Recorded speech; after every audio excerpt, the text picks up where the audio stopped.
Bueno, buenos días, alumnos. Vamos a empezar la clase de hoy.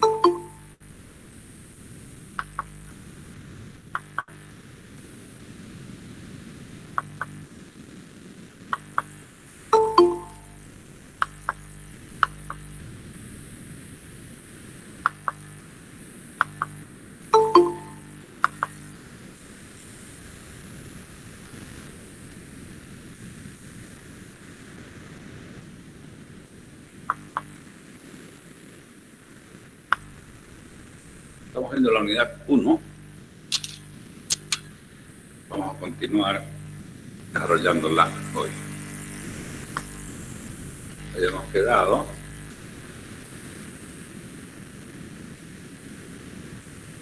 en el punto 1.9 nos quedamos, ingeniero. sí.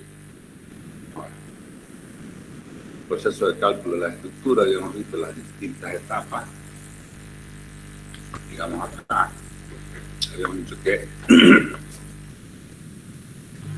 para hacer el cálculo de una estructura necesitamos hacer un procedimiento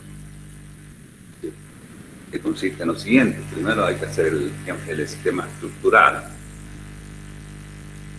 que no es otra cosa que la simplificación de la estructura real, efectos de cálculo, definir si es un pórtico plano o un pórtico espacial, o una celosía, una parrilla,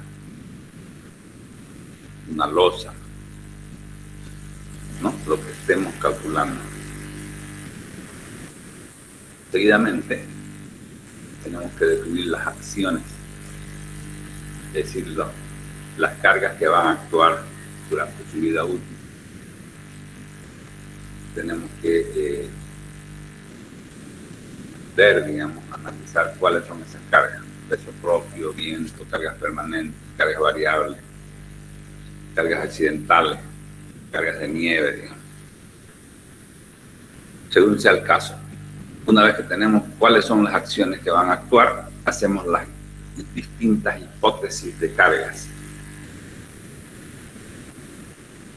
siempre que sean compatibles entre ellas. Podemos hacer las hipótesis con el motivo de buscar los esfuerzos más desfavorables que se van a generar en una determinada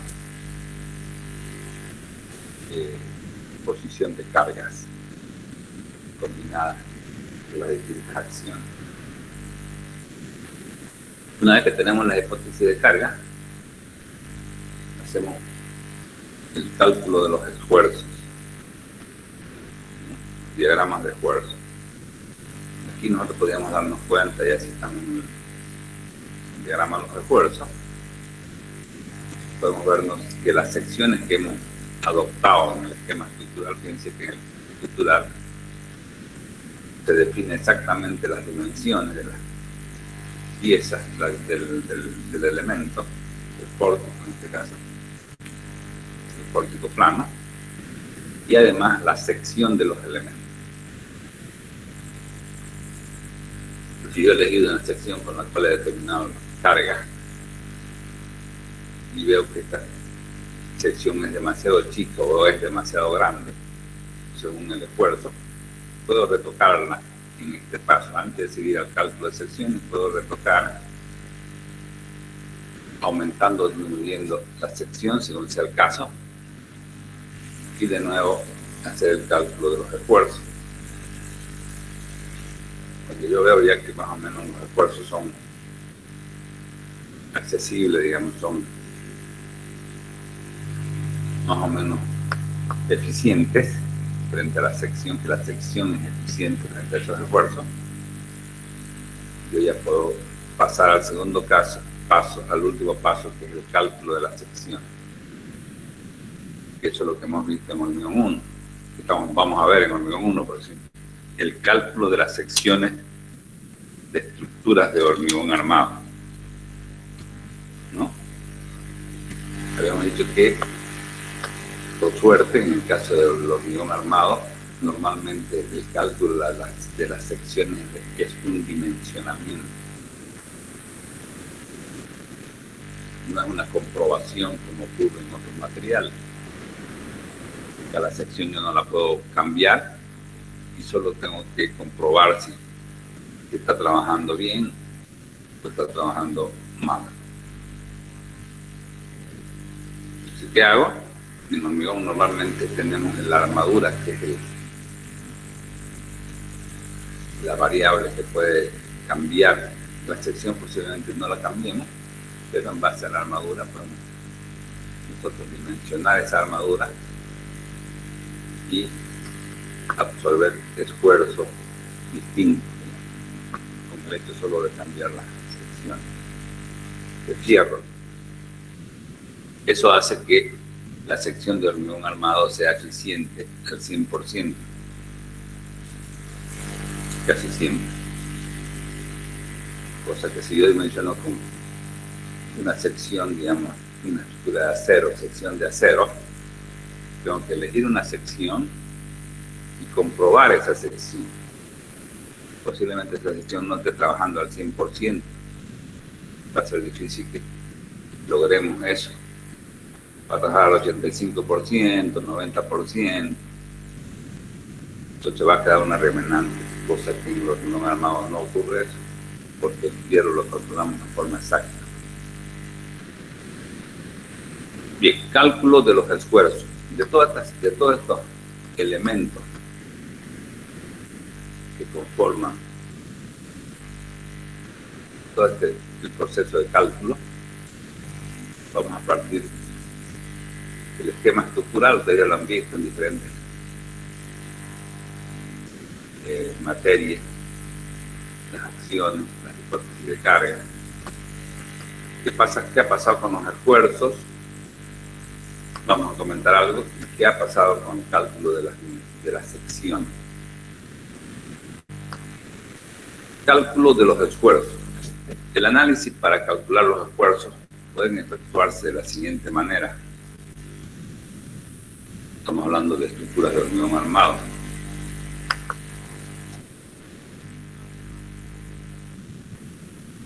Puede hacerse un análisis lineal, que es normalmente el que se hace.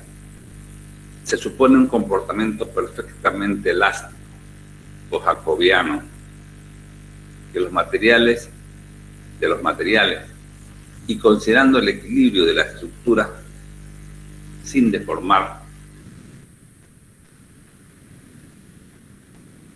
Lo primero significa admitir que existe proporcionalidad entre las acciones y las solicitaciones, entre tensiones y deformaciones. Lo segundo significa que se admite que la deformación es impuesta a la estructura debido a las acciones.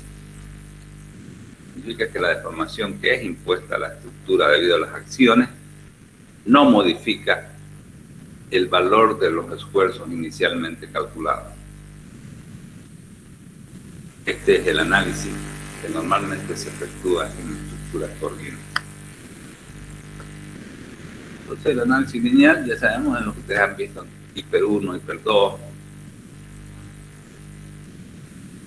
Casi siempre nosotros analizamos la estructura como si tuviera un comportamiento elástico, que está dentro del campo elástico. Ya sabemos que ley de Hooke.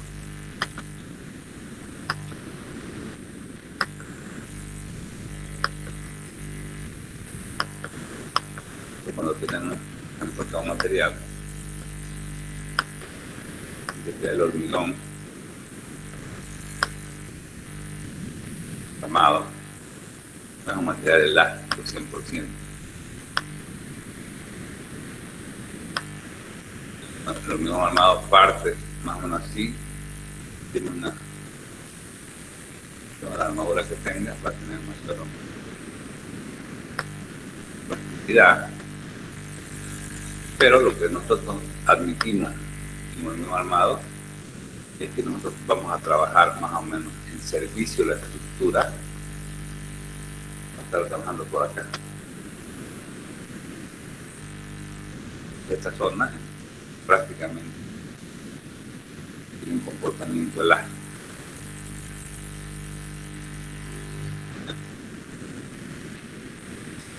¿Qué significa que tiene un comportamiento elástico?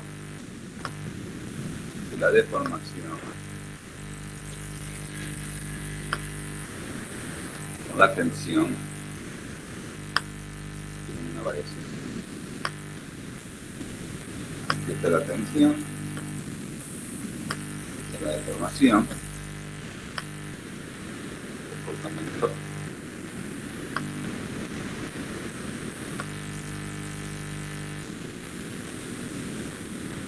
Estamos acá. Las estructuras del servicio están trabajando más o menos alrededor del 40% de las tensiones.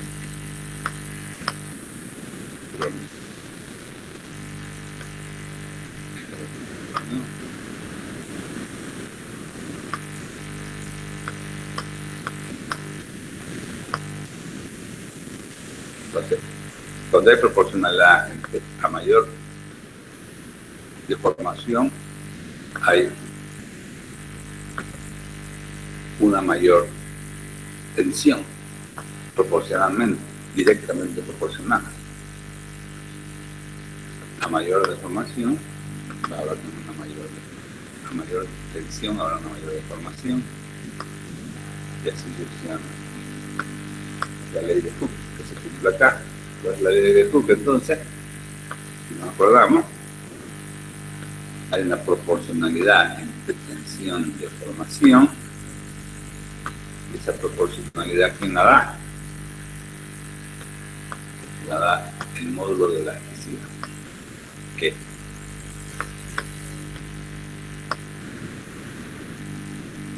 entre materiales. Entonces, no estamos alejados. Si nosotros calculamos, hacemos el cálculo por un análisis lineal, no estamos alejados. Por otra parte, el análisis también lineal supone que las deformaciones que se generan en este pórtico, cuando lo calcule, van a ser muy pequeñitas, que no van a alterar el esfuerzo inicial. Deformaciones muy pequeñas, eso indica. Lo segundo significa que se admite que la deformación impuesta a la estructura debido a las acciones no modifica el valor de los esfuerzos iniciales calculados. Pero diferente si este pórtico, digamos, tiene un comportamiento muy deformable, que se deforma mucho. Yo lo meto y el pórtico se me deforma mucho, ya no está trabajando en el campo elástico. Significa esto porque acá esta carga que estaba inicialmente, vamos a suponer que tenía una carga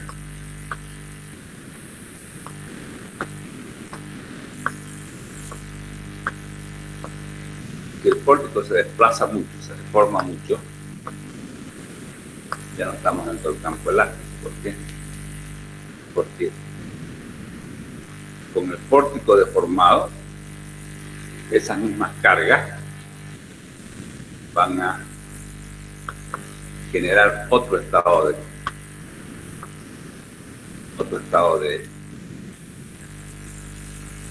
de tensiones, de esfuerzo.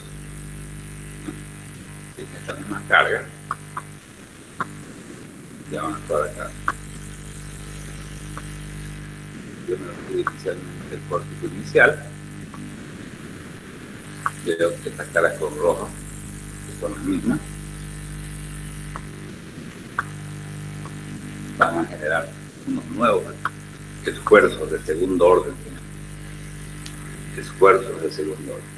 Que la estructura no es elástica en este caso. ¿Cuándo van a ser elásticas? Cuando estas deformaciones son muy pequeñas, de tal manera que las cargas actuando no generan un nuevo estado de tensión al interior de la estructura. El análisis no lineal El análisis no lineal ya es cuando asumimos eso que acabamos de decir. Cuando ya se deforma la estructura, ya se supone que ya no hay un comportamiento elástico. Entonces aquí, ¿qué tenemos que hacer? Aquí se toma en cuenta el comportamiento de los materiales a partir de ciertos valores de tensiones que dejan de ser elásticos. La no linealidad mecánica. O considerando el equilibrio de la estructura en su situación deformada, la no linealidad geométrica. Esto significa que la respuesta de la estructura depende de la historia de la respuesta, por lo cual resulta necesario aplicar un proceso iterativo de cálculo. El primer procedimiento es el más usado en la resolución de estructuras ordinarias. Nos referimos al análisis lineal. Con él, la resolución de la etapa de cálculo de esfuerzo es independiente del material con que está compuesta la estructura, ya que este se reduce a través del módulo de elasticidad. El cálculo elástico de esfuerzos no se ha modificado sus conceptos desde su origen hace muchas décadas, aunque sí de su tratamiento ha cambiado mucho gracias a la aparición de las computadoras. O sea, ahora calcular los esfuerzos en una estructura cualquiera, los esfuerzos elásticos, en un análisis lineal, es totalmente rápido gracias a las computadoras. Pero no hace mucho, antes que aparezcan las computadoras, el cálculo era muy engorroso. El cálculo de los esfuerzos, sobre todo en estructuras hiperestáticas. Lo que tiene entonces el análisis lineal es el que se usa en la mayoría de las estructuras, inclusive en estructuras que están trabajando en una situación de deformabilidad, es decir, no lineal. Por ejemplo, aquí en este mismo ejercicio, este mismo ejemplo, ¿cómo vamos a calcular? ¿Cómo vamos a ver si el comportamiento de esta estructura que no está en el campo elástico? Ya está por acá ya.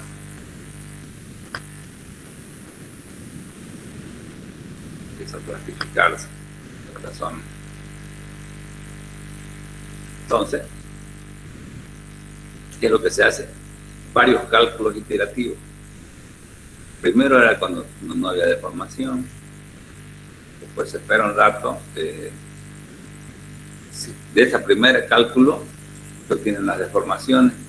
Se carga la estructura deformada y otra vez, suponiendo que tiene un comportamiento elástico, pero ya deformada, se aplica otra vez el método elástico y se determina cuánto más se sigue deformando. Se va a seguir deformando de repente. Se aplica otra vez y hasta que vemos si la pieza, el elemento de este pórtico se equilibra o se desploma. Se equilibra, es decir, lo continuamos ahí, van midiendo cada vez más, le llega un valor. Pero si esto sigue deformándose fuertemente, ya no hay que modificar las secciones de la.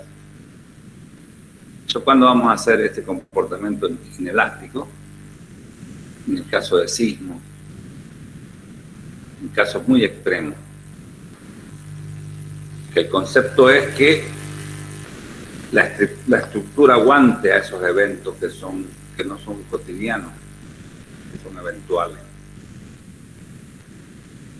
La estructura aguante sin colapsar, sin desplomarse. Puede ser que la estructura se fisure, se deforme, pero no llegue a desplomar.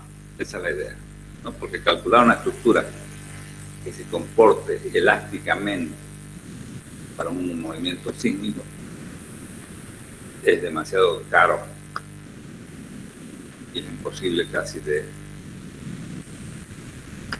calcular, porque las secciones cada vez van más grandes, más grandes.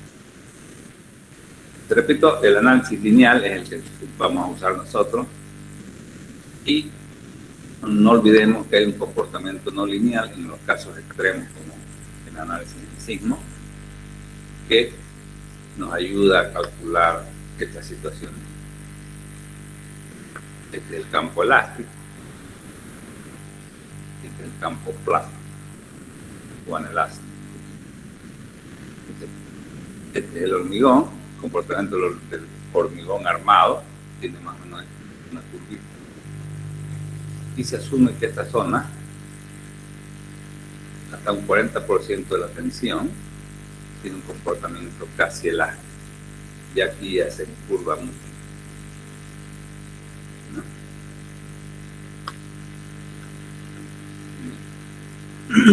Cálculo de las secciones. Aquí sí hay comentarios, han habido cambios fuertes hasta no hace mucho. Y el método de cálculo de las secciones en estructuras de hormigón armado eran diferentes a los que ahora se ejecutan. Mientras que el cálculo de los refuerzos no se ha modificado para nada, los conceptos son los mismos. La ley de Hooke y demás. Lo que ha cambiado es que las computadoras nos ayudan mucho ahora a poder hacer esos cálculos de manera rápida y mucho más exacta. Ya, cálculo de las secciones. A diferencia del cálculo lineal de esfuerzos, el cálculo de las secciones necesariamente debe tomar en cuenta el material que constituye la estructura. ¿Qué significa esto? Si yo, digamos, calculo un pórtico o una viga, un pórtico, si yo lo calculo en el campo elástico, ¿no?, para obtener los esfuerzos, me da lo mismo que de qué material lo voy a construir ese pórtico. No me interesa. ¿Por qué? Salvo que yo tenga combinación de materiales al interior de ese pórtico. Puedo decir algo, una barra tenga de acero, otra barra de hormigón armado, otras barras y unas de acero. Ahí sí hay que tomar en cuenta la presencia de esos dos materiales. Pero si yo tengo un solo material, el obtener los diagramas de esfuerzo en el campo elástico no me interesa de qué material es. ¿Por qué? Porque está en función de E, el módulo de elasticidad del material. Y ese módulo de elasticidad, cuando uno va calculando, llega un momento en que no nos interesa porque se va anulando, se van anulando entre numerador y denominador, y se van anulando.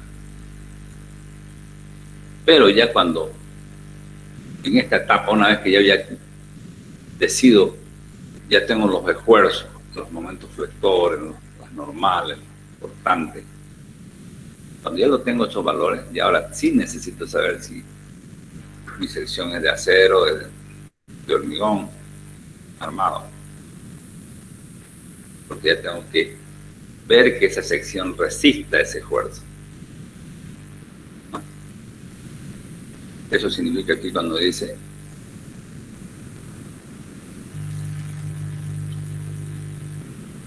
el cálculo de las secciones necesariamente debe tomar en cuenta el material que constituye la estructura cuando estamos calculando las secciones. En el cálculo lineal de esfuerzo, para obtener los diagramas de esfuerzo, no necesitamos tener, digamos, colocar, no va a variar los esfuerzos si hacemos de un material o de otro. ¿No? Siempre que sea homogénea la estructura del mismo material. Aunque nosotros ya sabemos que esto es, digamos, teórico, porque yo cuando agarro una estructura y digo de hormigón, tengo que cargar el hormigón armado el peso propio fuerte. Pero no puedo decir yo, calculo un diagrama de esfuerzo y recién defino el material. En realidad uno define parte del esquema estructural de esta zona que es la inicial, es definir qué material voy a usar, qué esquema estructural voy a tomar, pórtico plano, pórtico espacial, las dimensiones de esas secciones, redimensionar, y las dimensiones de las longitudes de esos elementos.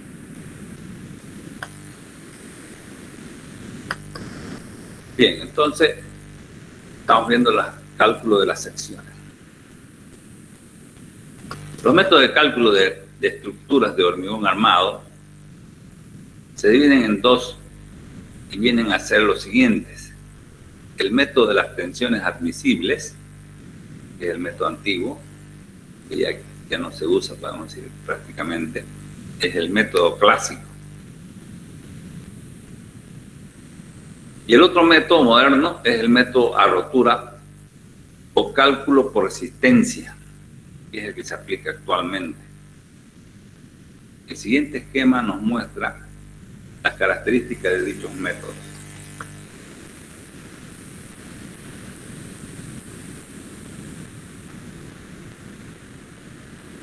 Tenemos aquí el cálculo de las secciones.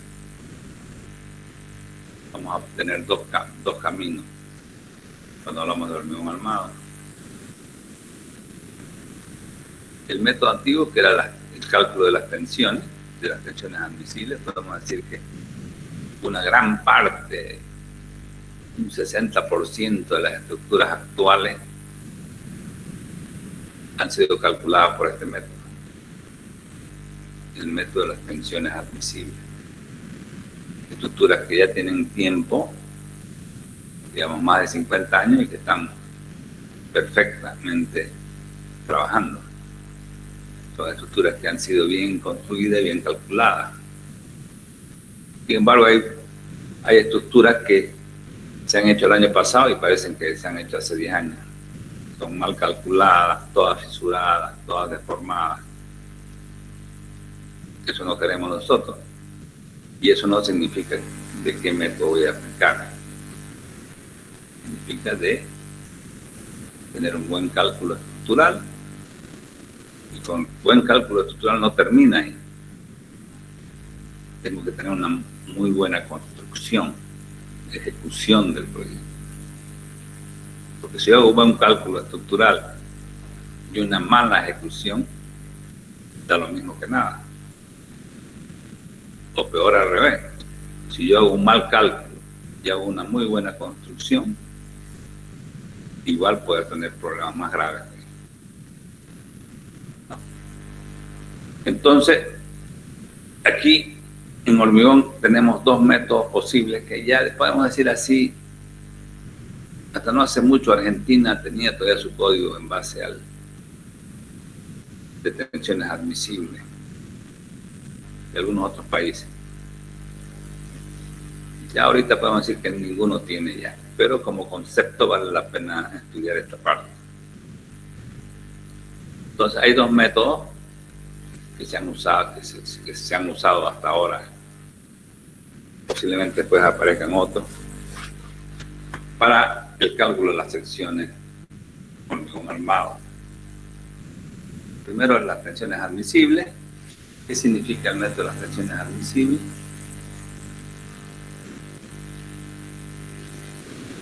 Significan que es un método determinista. Determinista. Cálculo. El método se llama cálculo por el método clásico. El otro método es a rotura, ya no con tensiones admisibles, sino con tensiones ya de rotura. Este método es un método probabilístico. Ya toma en cuenta que las cargas, los esfuerzos de los materiales son variables.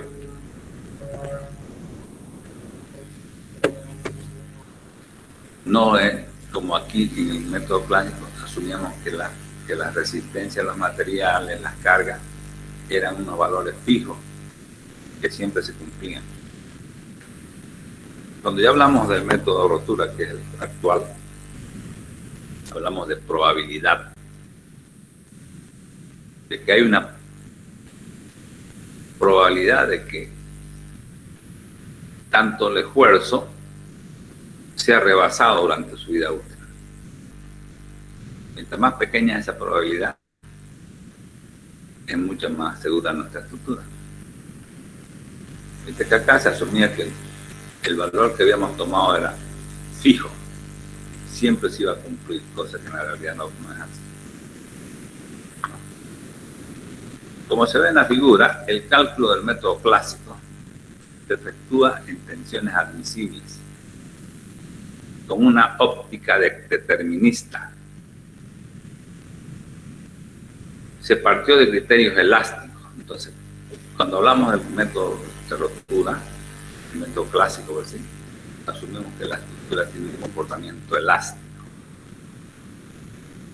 Pero hoy en día sabemos que el hormigón se comporta elásticamente solo para cargas moderadas. Y cuando las tensiones aumentan, la curva tensión de formación comienza a curvarse y llega a colocarse en una posición casi horizontal al llegar a la rotura.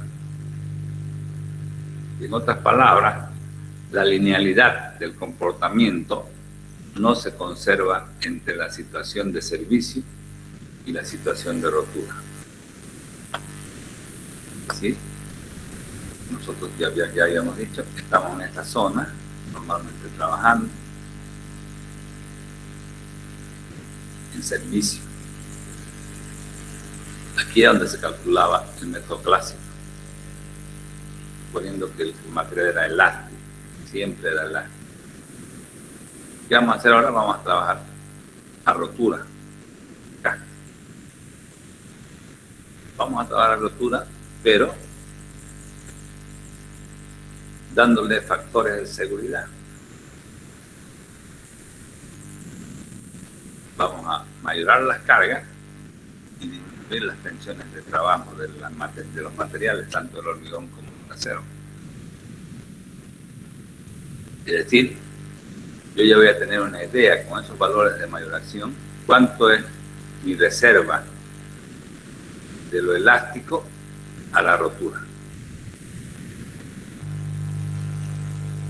¿Ya? ¿Cuál es el problema del método clásico? No sabemos exactamente cuánto es mi reserva, porque no he visto para nada qué pasa con la rotura. ¿Ya? Actualmente conocemos bien las limitaciones que presenta el método clásico. No es que el método sea incorrecto, sino que es incapaz de decirnos a qué distancia nos encontramos de la rotura. Al método clásico se le puede preguntar esto: ¿qué tensiones aparecen en las estructuras en situación de servicio? Pero no se le puede preguntar esto: ¿qué coeficiente de seguridad tiene mi estructura? ¿No? Entonces, eso fueron una de las causas. Sabíamos que los coeficientes de seguridad normalmente, al final, ¿qué es lo que se quiere? Hacer que las estructuras sean más económicas. Y el método clásico nos da mucho más. Por la idea, por el concepto de cómo trabajaba, cómo se lo asume que trabaja el hormigón armado, hace que las estructuras sean más caras. O sea, el método clásico, las estructuras eran más caras. El método de rotura hace que las secciones sean más chicas, disminuyamos a cero en ciertas circunstancias, no siempre. Pero, por ejemplo, cuando uno calculaba armadura doble en vigas por el método clásico, nos daba un fierro extremadamente grande. ¿Por qué? Porque manteníamos el concepto de que la estructura seguía trabajando en estado elástico. Actualmente no. Como calculamos a rotura, entonces la armadura doble disminuye mucho, digamos, podemos decir así. Vamos a ir viendo qué es armadura doble. Armadura doble es cuando el hormigón, cuando una sección de hormigón está trabajando a flexión. Nosotros hemos dicho que el hormigón trabaja a compresión y el acero a tracción. Entonces, cuando el hormigón no aguanta más porque el momento es fuerte, hay que meterle fierro para ayudarle al hormigón a comprimir. Entonces ahí se llama armadura doble. Colocamos armadura traccionada y colocamos armadura comprimida para ayudarle al hormigón a comprimir, que pueda resistir un determinado momento fuerte. Pero hay otro aspecto insatisfactorio en el método clásico, y es que emplea una filosofía determinista, es decir, que asume que todos los valores numéricos que manejamos en el cálculo, resistencia, cargas, los toma como si fueran únicos e irrebatibles. Inclusive los esfuerzos de seguridad, los coeficientes de seguridad también son deterministas, son valores fijos que se tomaban en esa época, ¿no? Ahora, ¿qué hacemos? Sin embargo, sabemos que no es así, porque cualquier parámetro que consideremos en la fase de cálculo está rodeado de un cierto halo de incertidumbre respecto a que en la realidad el valor sea precisamente este o no. Es decir, cada valor asignado lleva consigo una cierta probabilidad asociada de que tal valor no sea alcanzado en la realidad, en el caso de la resistencia a los materiales, o sea rebasado, en el caso de los valores de las acciones, valores de las cargas. Circunstancias ambas que actúan en contra de la seguridad.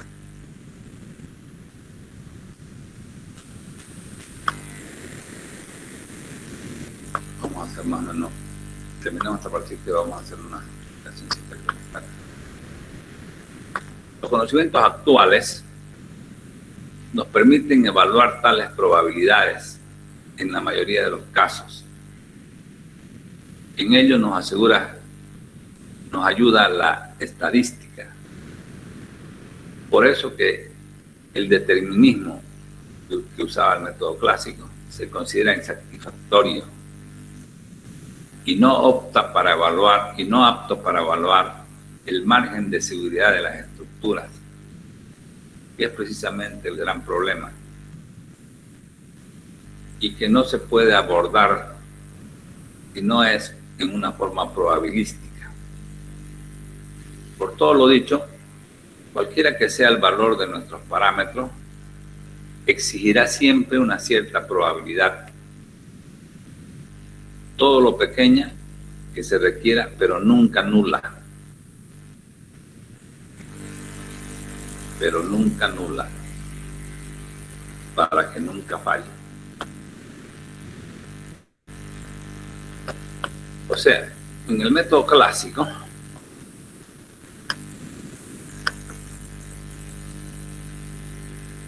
¿cómo era el cálculo? Vamos a suponer una viga de metida en flexión.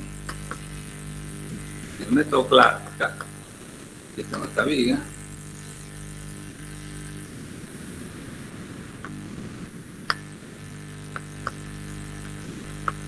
Tengo dos cargas, G y P. Carga permanente, quiere decir la carga que está siempre actuando, y P es la carga viva, la carga que puede ir variando. Vamos a suponer que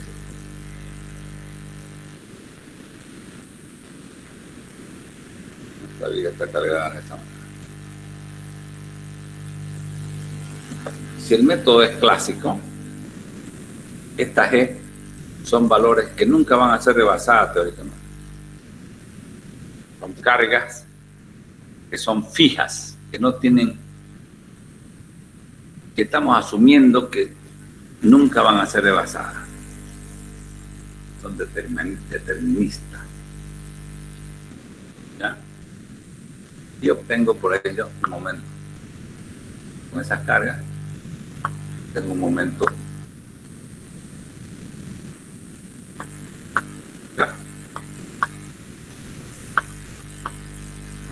Sumo estas dos.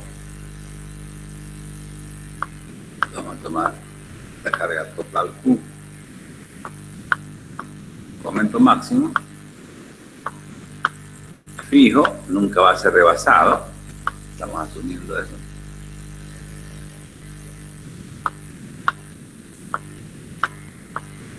Y vale, en este caso Q, por la longitud de la viga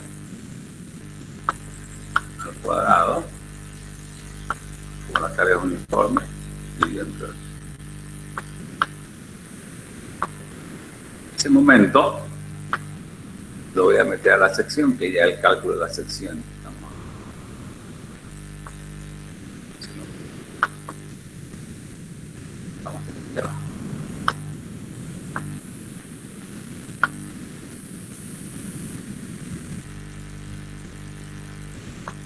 Esta sección va a estar sometida a un momento. Y este momento máximo. Posterior, que no está mayorado, fíjense. Estas son las cargas reales, sin mayorar. En un momento sin mayorar.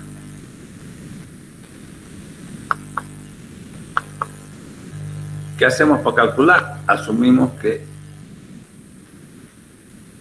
aquí está el eje neutro, y este tiene un comportamiento elástico.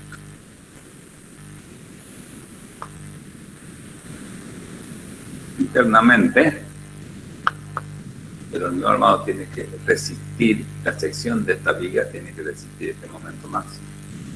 Para ello, ponemos aquí el fierro. Y logramos un par interno. Pero este par lo vamos a lograr con una tensión de trabajo admisible del acero por su área. Y aquí vamos a asumir además una tensión máxima del hormigón admisible sigma C.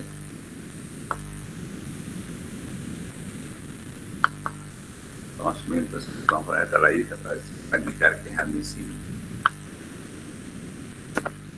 Fíjense que esos valores son admisibles. Y aquí otra vez el determinismo. ¿Cuál es el valor admisible? El sigma C admisible es igual a la tensión que yo rompa a probeta y le saque el promedio directamente. Digamos, si yo tengo un 10 probetas, las rompo a compresión y saco el promedio. No me interesa otra cosa que el valor promedio.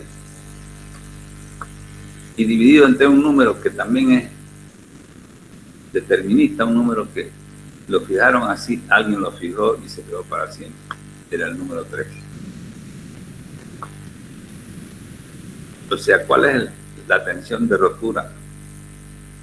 La tensión admisible del hormigón a la compresión es el promedio de romper probeta dividido entre el número 3. ¿Y qué pasaba con el acero? El acero, ¿cuál es el valor promedio?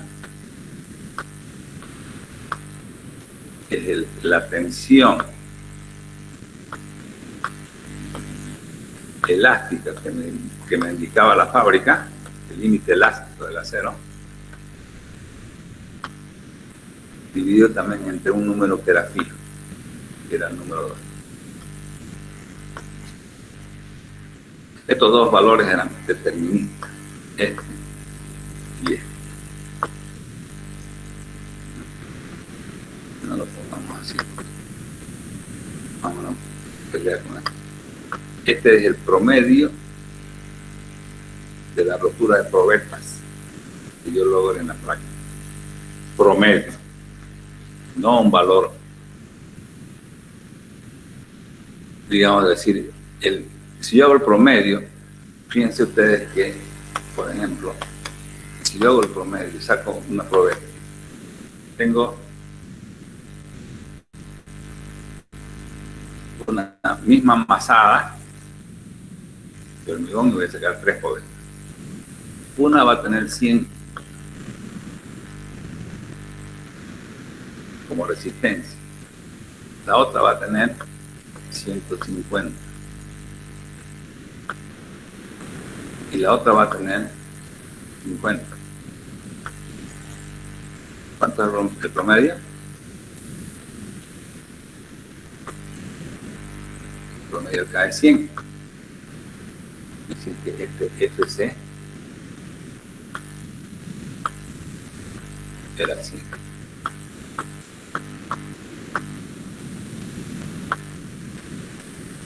No me está importando a mí, fíjese que este material tiene una dispersión muy grande entre el valor mayor y el valor menor. ¿Ya? Me interesa el promedio. Quizás por eso el número, este factor de seguridad era grande. Este factor de seguridad demasiado grande, porque sabemos que este valor del FY, límite elástico del hormigón, lo da la fábrica, que tiene, no es lo mismo construir hormigón que cómo fabricamos el hormigón, que cómo fabricamos las barras de acero. Las barras de acero son fábricas que están bien, perfectamente controladas en su calidad. Por eso que este número es un poco menor. Este era 3 y este era 2. Ahora, ¿qué pasa en el método de rotura? Tengo la misma viga.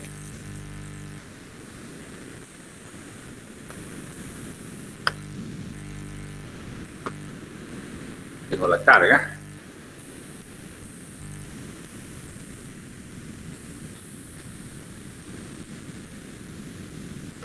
Pero esta carga, para empezar, este valor G no es un valor determinista. Y este valor P tampoco es un valor determinista. Son valores probables que tienen un nivel de confianza del 95%.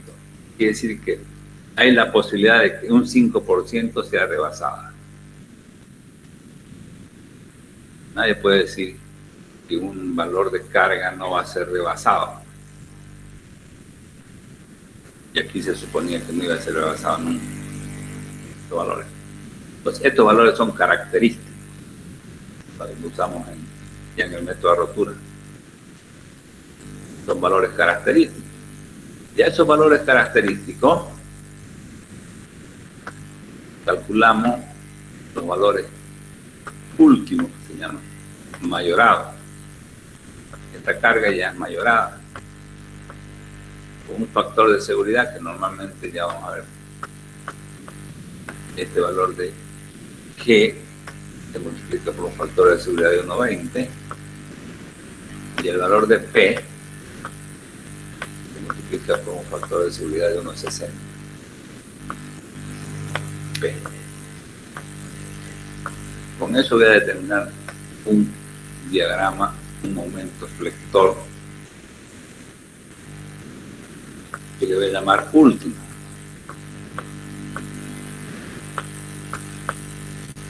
M último. Es el valor máximo obtenido con cargas mayoradas. ¿Ya? Ahora, ¿qué hacemos nosotros? Tenemos la sección para calcular la sección. Tenemos la sección, tenemos el eje neutro. Y asumimos que estamos cargando a esta estructura no con un valor máximo sin mayorar como tal. Estamos calculando con un valor máximo mayorado. Último. Último se le llama.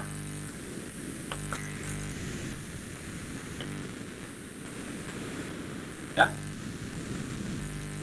Y el comportamiento del hormigón es un comportamiento plástico. Ya no elástico, porque estamos trabajando, estamos calculando la rotura. O sea, ¿cuál es la diferencia? Que tengo que cuidar. Más o menos el comportamiento de una tensión de formación de una pieza de hormigón armado. Tengo la tensión. Esta zona es la zona elástica.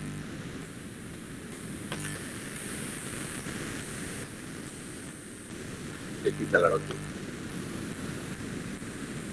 Estamos trabajando nosotros en rotura,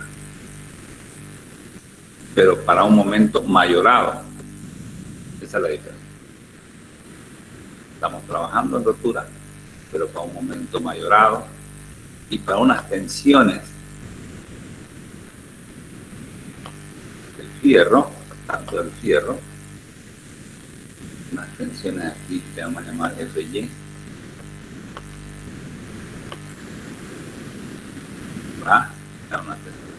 La fuerza de tracción, y aquí este comportamiento ya no es lineal.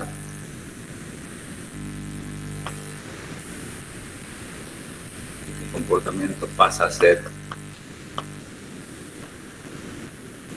plástico, en curva.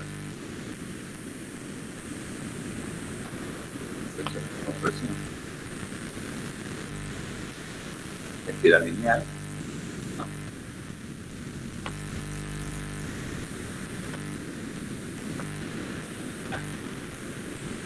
Entonces aquí usamos el concepto para este esfuerzo, usamos el concepto de la resistencia a los materiales. Este sería el hormigón, este C'.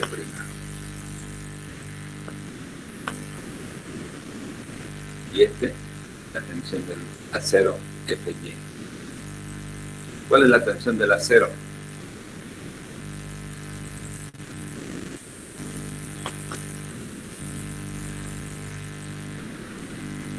La tensión del acero en este método es el FY igual al límite elástico, le vamos a llamar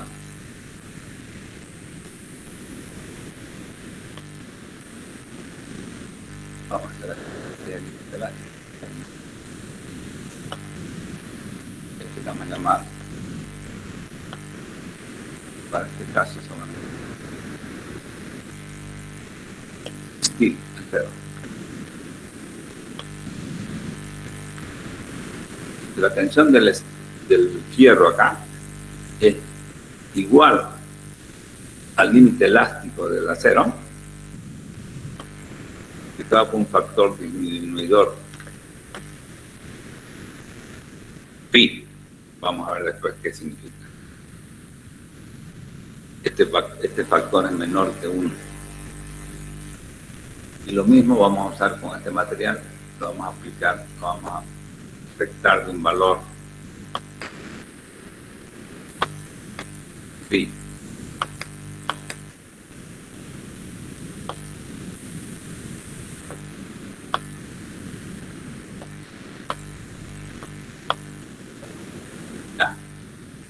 Y se multiplica por un número que es un concepto nuevo, 0.85, que después lo vamos a ver, no nos interesa. Entonces, ¿qué pasa? Fíjense la diferencia. Entonces, yo aquí estoy multiplicando las cargas con unos valores que son extraídos de un análisis de probabilística, después de haber analizado muchas estructuras reales. Las distintas normas han llegado a estos valores. Yo mayoro la carga permanente con 1.20 y la carga variable con 1.60. ¿Por qué varían estos dos números? En la norma anterior, este número es el mismo, tanto para carga permanente como para carga variable. Entonces, uno cuando está calculando una estructura, nunca puede mezclar normas, no puede mezclar normas. Es un concepto importante. Antiguamente, cuando no había norma en Bolivia, los ingenieros calculaban con varias normas, mezclándolas. Y eso no se puede hacer porque una norma tiene conceptos que toman en cuenta, puede ser arriba o abajo, quizás los mismos conceptos, pero no en la forma igual. Lo mismo ocurre en la norma, los códigos, los eurocódigos de valores únicos. Y el código ACI, este valor siempre ha ido variando. ¿Por qué? Porque se asume que la carga permanente uno puede cuantificarla de manera más exacta, la carga variable. O sea, tiene razón. Entonces, yo estoy calculando a rotura una pieza con una carga mayorada, que sé cuántos son sus coeficientes de seguridad. Y además, estas cargas G y P no eran valores fijos, eran valores probabilísticos.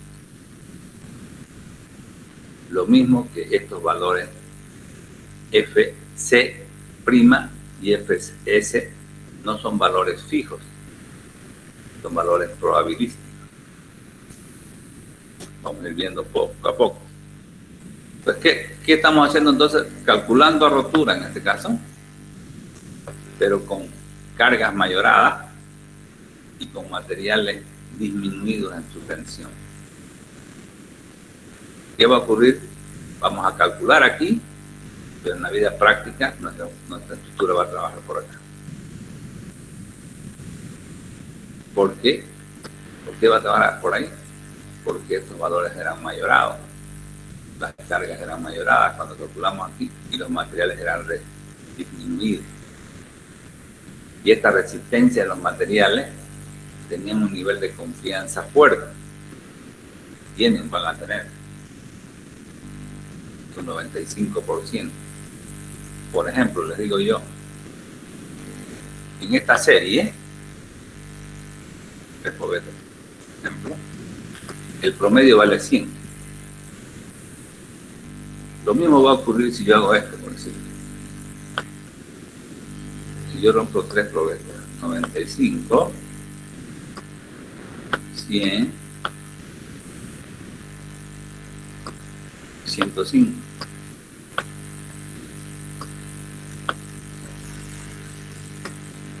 Para el método clásico, esto seguiría siendo el mismo valor. Porque Yo sumo 95 más 100 más 105, dividido entre 3, me va a dar 100. Para este método, para el método de rotura,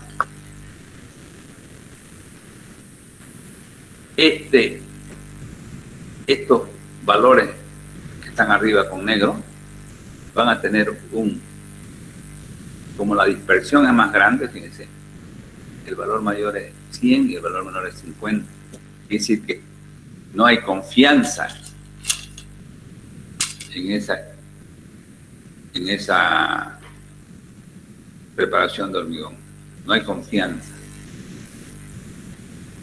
Pero para el método clásico valía 100, lo mismo que este preparado que tiene mayor confianza, porque los valores son más uniformes, hay menos dispersión.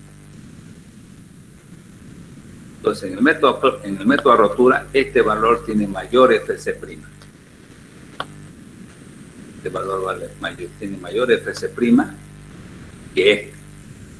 Por decirles algo, este FC',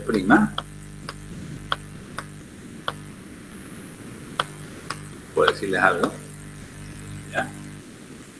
Digamos, va a valer en el concepto característico, un valor característico que toma en cuenta la probabilidad. Este va a valer, por decirle a ustedes, 60. Mientras que este de acá, como tiene mayor nivel de confianza,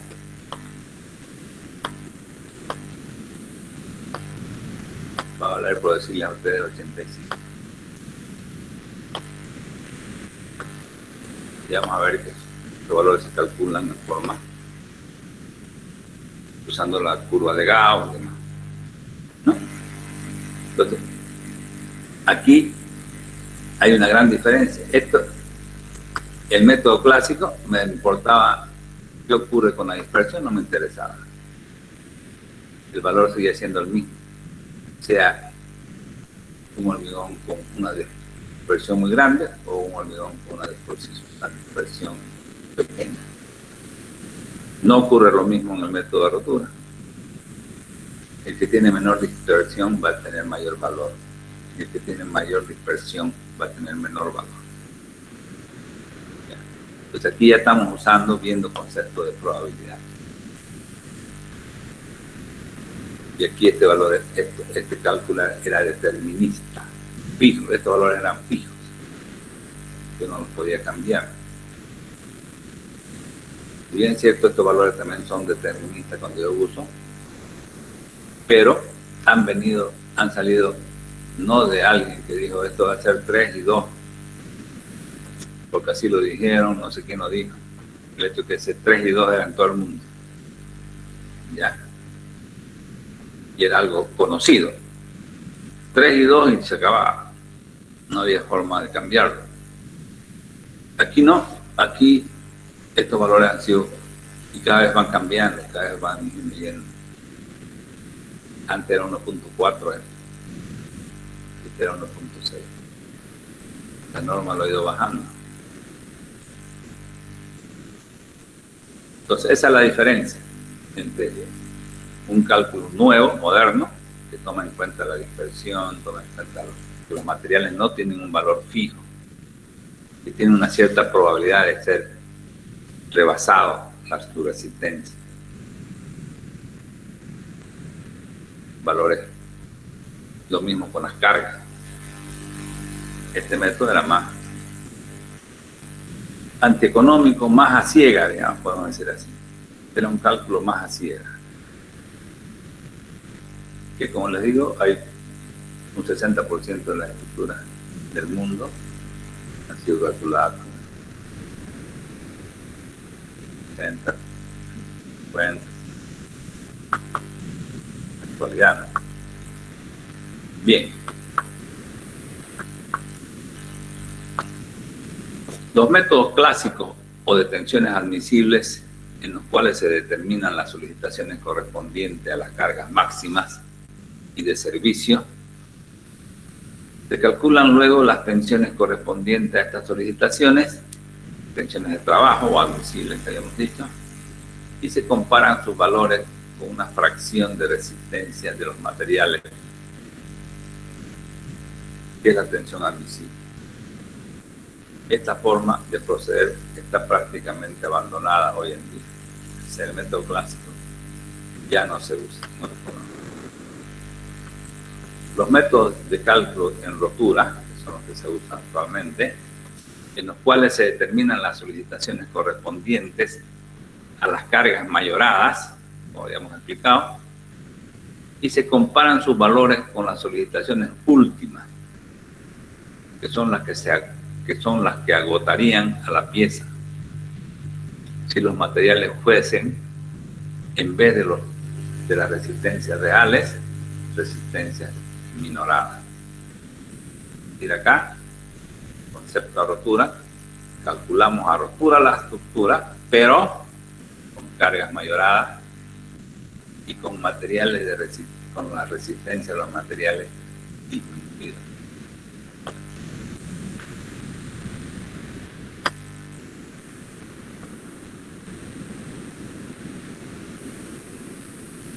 Lo que llamamos esto.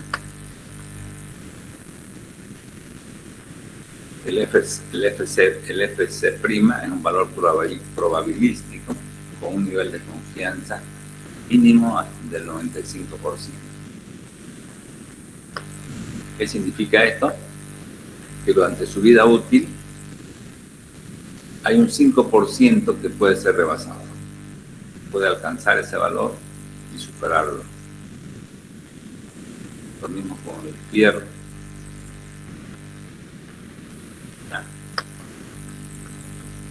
Entonces, estas son ya tensiones que tienen una probabilidad que ya están casi 100% seguras, no 100%, un 95%. Aparte de eso, vamos a aplicarle un factor disminuidor, que son menores que 1. Estos factores disminuidores dependen del esfuerzo. Mientras más, si el esfuerzo le da mayor responsabilidad al hormigón, este valor phi aumenta. Si el esfuerzo le da mayor responsabilidad al acero, este valor de phi lo vamos a ir viendo también. Este es en rotura, fíjense. Mayoramos las cargas y disminuimos la resistencia de los materiales, los valores de phi. Este es el 85 es por otro concepto, pero este valor de phi es por el mismo concepto. Y aquí phi por Fy igual. Desde otro punto de vista, pueden también distinguirse los métodos deterministas, que eran el método clásico, en los cuales se consideran fijos y no aleatorios los distintos valores numéricos que sirven de partida para el cálculo, la resistencia de los materiales, los valores de las cargas. Ahí, cuando hacíamos por este método, se asumía que el valor era fijo, tanto de las cargas como de los materiales. Y ya hemos visto que por más que tenga una dispersión grandísima, el promedio era nuestra base, cálculo. Unas probetas de hormigón. Los métodos probabilísticos, que es el método que vamos a usar, rotura, en los cuales se considera como aleatorios las diversas magnitudes que sirven de partida para el cálculo, por lo que se admite que los valores con los que se operan tienen una determinada probabilidad de ser alcanzados, en el caso de los esfuerzos de los materiales, o de ser superados en el caso de las cargas en la realidad. O sea, hay una pequeña probabilidad de que ocurra eso. No estamos 100% seguros de que no va a ocurrir lo contrario, ¿no? Entonces, más o menos esto es las generalidades que para poder entrar ya en poco a poco, para poder conocer más o menos el hormigón armado, su historia, su comportamiento, ¿no? Entonces, ¿qué es el hormigón armado? Resumiendo, es el material más usado en el mundo para el cálculo para la construcción de estructuras, ¿no? Y digamos insustituible en varias situaciones, por ejemplo en fundaciones. No hay otro material que lo sustituya. O sea, no puedo yo hacer una fundación de acero, ¿no? Un cimiento de acero, una zapata de acero. Voy a enterrarla, ¿quién la va a mantener debajo del suelo? Sin embargo, cuando nosotros construimos una zapata de hormigón armado, el hormigón protege las barras de fierro que no va a dejar que se oxiden, ¿no? Siempre estamos hablando de que estamos construyendo bien. Estamos suponiendo de cajones. Obviamente que si construyo mal puede ocurrir cualquier cosa. Entonces, el hormigón armado es un material altamente usado, peor en nuestro medio, hemos dicho, donde tenemos los agregados ahí a la mano. Esa es una de las suertes, digamos, de Santa Cruz, y habíamos dicho uno de los elementos o circunstancias debido a la cual Santa Cruz es imparable. Va a crecer como las grandes metrópolis, ¿no?, del mundo. Entonces, este material nosotros como ingenieros civiles tenemos que saber su comportamiento, tenemos que darnos el valor, darle el valor que se merece, o sea, la atención que se merece. O sea, yo exijo en esta materia, ¿por qué? Porque tiene una pertinencia social. No es que las otras materias no sean lo mismo, todas son importantes, pero esta tiene pertinencia social. Si por ahí, digamos, aparece no se le da la importancia, o no, el alumno no llega a conocer la importancia de este material, puede hacer cualquier cosa durante su vida profesional y Dios no quiera, digamos, que una estructura colapse por la culpa de un profesional, matando gente. Entonces, de ahí es que medianamente el alumno que quiera pasar a aprobar esta materia tiene que tener conocimiento, por lo menos los conocimientos medianamente conocidos. Bien, ¿alguna pregunta que tengan?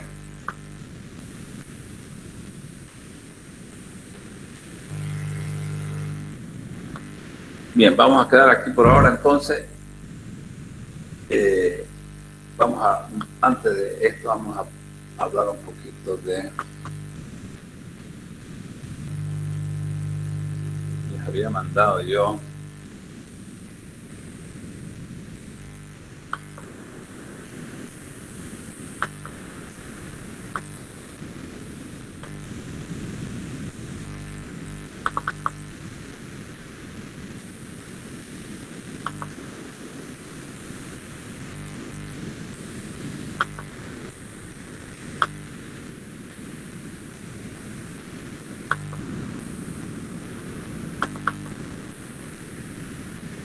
el sistema de evaluación.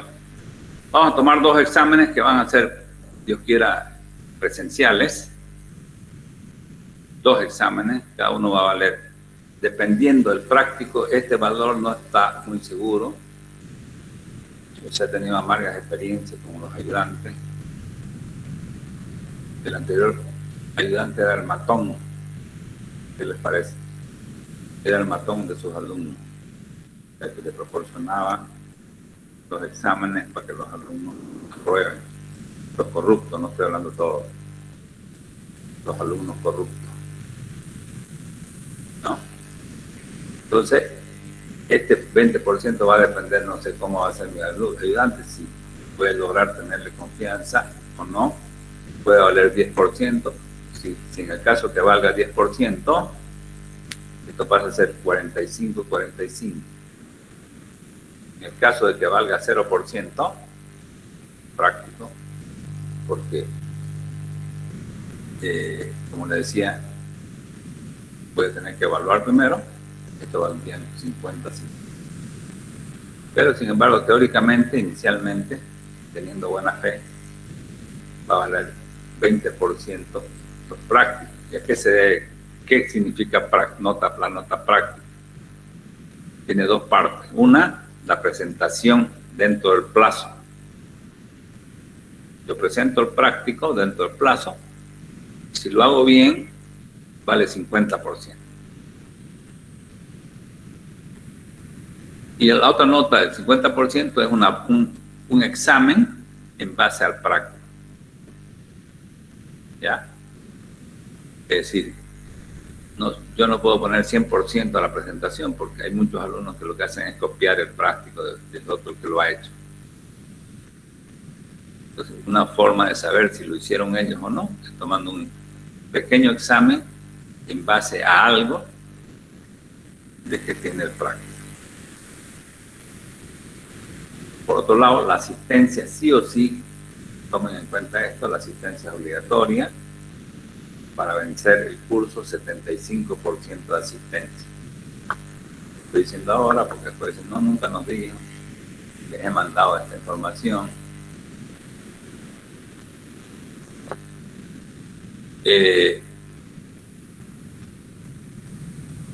No sé si ustedes ya se han comunicado con el ayudante. ¿Alguien puede decirme eso? No se ha comunicado aún.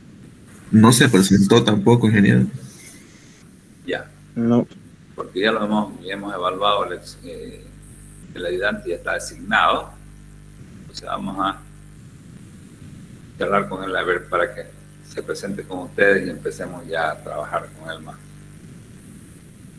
Entonces, esas son las características de la evaluación. ¿Ya? Bien, voy a tratar de tomar lista de tipo de orden, porque ayer no pude.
Bien, entonces aquí tenemos la lista de los alumnos.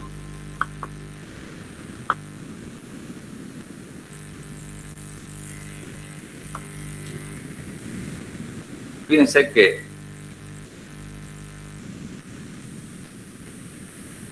esta lista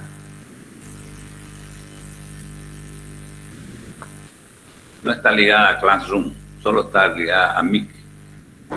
Es decir, el alumno que no tiene Classroom, porque para tener Classroom tiene que estar con Gmail, tiene que tener su correo Gmail. Eso me exige Classroom, ¿ya? Entonces, los que no tengan Classroom pueden copiarse la dirección del aula virtual y pueden entrar de cualquier dispositivo que tengan, ya sea computadora o celular. Pero cuando yo les envíe información por Classroom, como sería esta, por ejemplo, para eso solamente están habilitados los alumnos que tienen Classroom. ¿Cuáles son esos alumnos, por ejemplo, en esta materia? Son todos los que están acá. Yo los he invitado y hay otros que también he invitado y no han activado la invitación.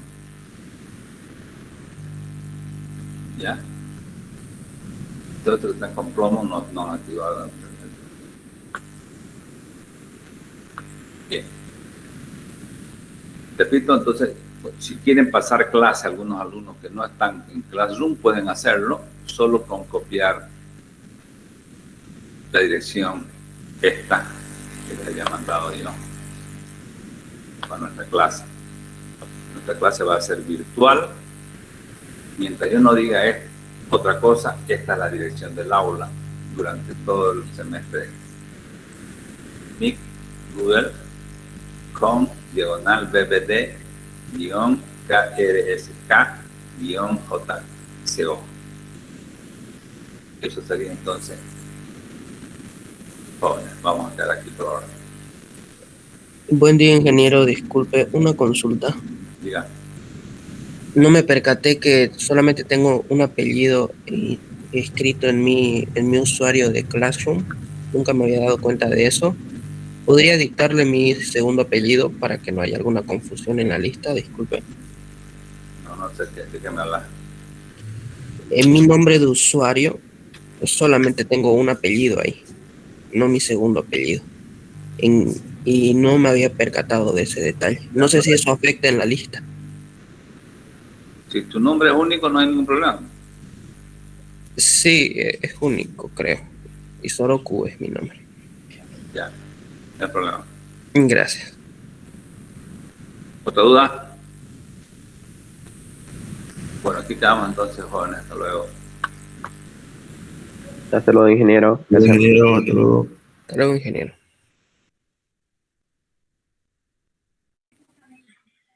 En su correo debe estar con un solo apellido, por eso es que sale así, compañero. Sí, gracias. Eso voy a corregir.